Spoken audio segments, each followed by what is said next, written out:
I like art and I like thinking about things, but I also always like using my hands and tinkering with things. And there's no better medium than to combine those things in filmmaking, especially filmmaking with a mechanical camera like this, because it's a little bit of a tool, it's a little bit of a tinker toy mechanism, it's a little bit of art, and it's a little bit of like theory and thinking about things. And all of that combines.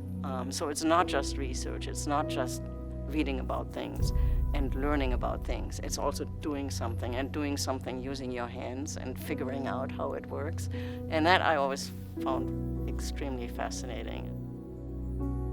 Even if you don't know anything about film or film formats, that you can tell that something is different about 16 millimeter, even compared to digital or even Super 8.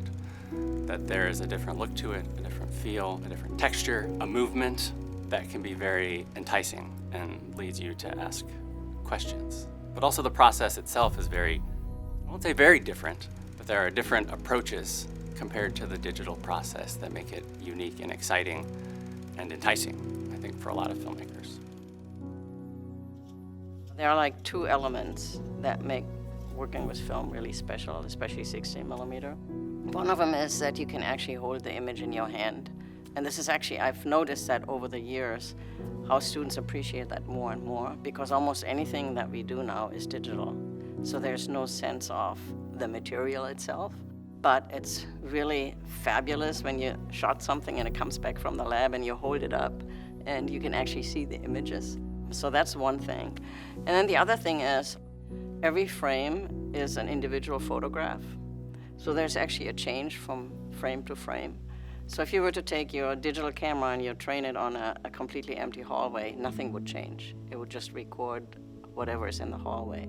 If you take a film camera, because every film frame is slightly different, you actually have a more of a sense of that it's organic and that that the material itself participates in the making of the film, because every film frame is actually literally different from the previous one.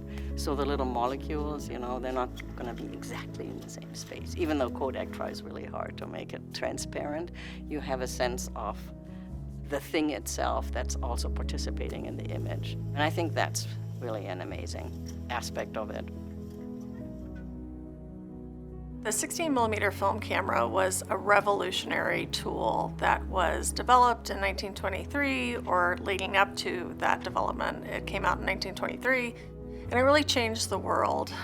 Before that, the 35 millimeter camera was the only way to actually record any moving images, or what are essentially still images shown intermittently to trick the eye. The 16 millimeter camera allowed regular people for the first time ever to record their home movies, their memories. And that of course led to what we have today with everyone making movies all the time. But it was instrumental in changing who could make movies, who could record their histories. The idea behind organizing the Century of 16 millimeter as a conference is part of a year-long celebration of the 100th year anniversary of 16 millimeter film and its invention. It's really important that IU is hosting this event. IU, for about the last 120 years, made films, distributed films as part of the old audiovisual center here on campus. We have a history across campus of special collections that hold 16 millimeter film. It was an educational film format, so films that were made and distributed across the United States to schools, to YMCAs, to civic groups, to professional organizations. That's the core of what Indiana University did for almost a century. The archive itself that we have here is made up of those educational films plus so much more, and we have spectacular facilities here both for preservation, storage, scholarship, digitization, and more. So we felt like it was really important to have this event at this place specifically at this time. The primary objective of this Center of 16 millimeter film is really to showcase presentations and unique screenings from around the world. We have 13 countries represented from the presenters, from Norway, Italy, Brazil, Korea.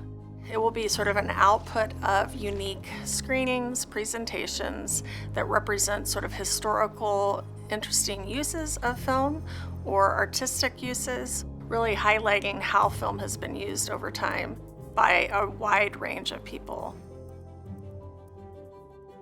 Preceding the official conference, we have a Bolex H16 filmmaking workshop.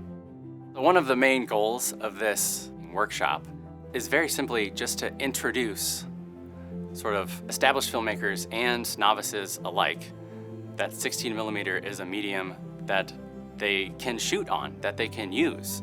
And it's not some distant relic format from the past that is lost and, only now these prominent filmmakers can use, like Wes Anderson or, Catherine Bigelow. No, it's accessible, that anybody can shoot on 16mm.